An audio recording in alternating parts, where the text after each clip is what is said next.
everybody. So I am just going to make a short video about my colposcopy that I had today. Ignore the TV in the background. I wasn't able to find the remote to turn it down. So yeah, but today I had a colposcopy. I had one last year, well, almost 2 years ago in May 2019 that I had a really terrible experience with. And so because of that, I was able to take Ativan, which made my situation having a colposcopy during the pandemic slightly different than it would have been.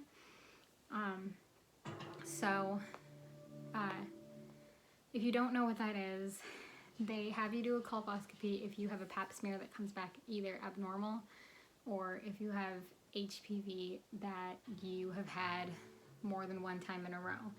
So for me, last year I had an abnormal pap, but it turned out it was just other stuff that, like maybe tampon residue or something.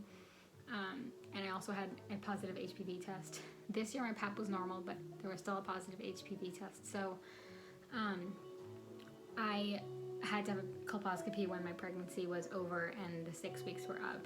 And I chose to wait until January because I didn't want to deal in December. So here we are.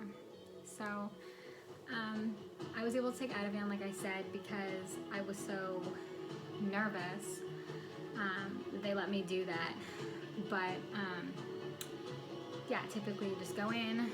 I was able to have my partner with me because of that, and we brought the baby, but he had to stay in the waiting room. He wasn't allowed to come into the room with me, which kind of sucked because that was the whole point, I guess, you know, wanting to have him there was to have him come in. But I also totally needed to take those anti-anxiety medications. So, you know, it's kind of like I'd rather have him there and just drive me than nothing.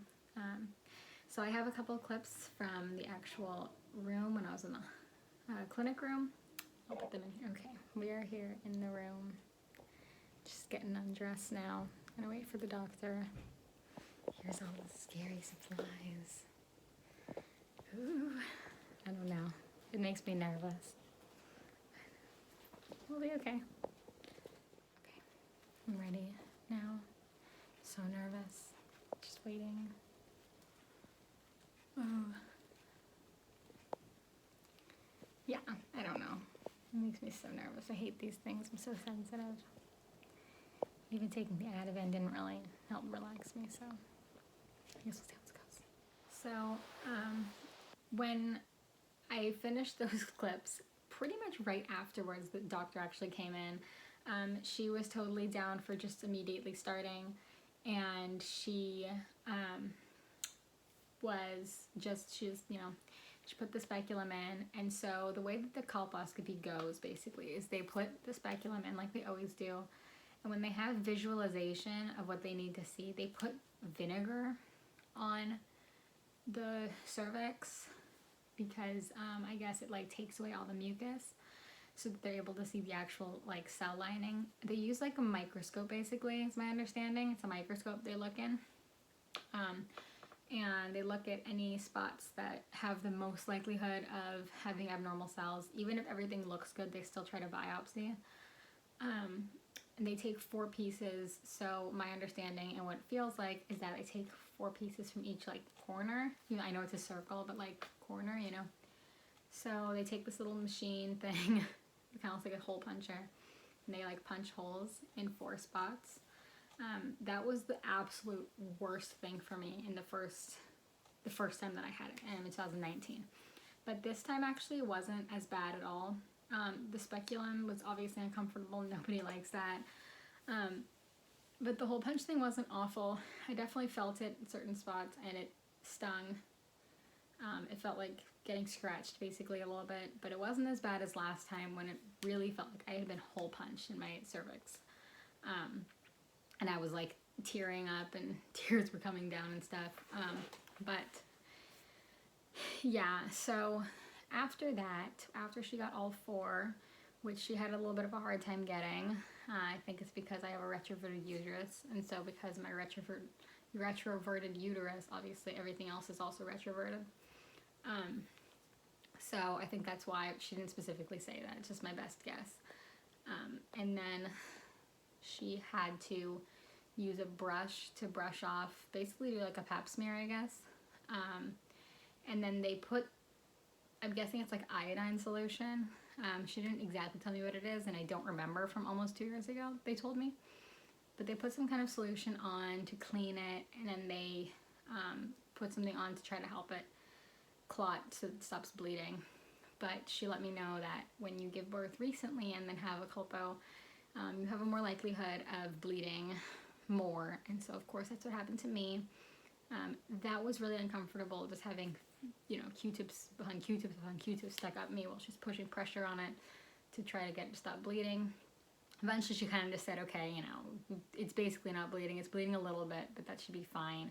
Just don't do anything for a week up in there. So as far as that goes, typically it's 2 days before and 3 days after, but I guess because of how sensitive everything looked down there, she asked me to refrain from any tampon, sex, anything for an entire week. So that's where we are there. The medication's made me pretty loopy, and I have a clip from when I first got home with the girls, and I will put that in here. Hi, baby.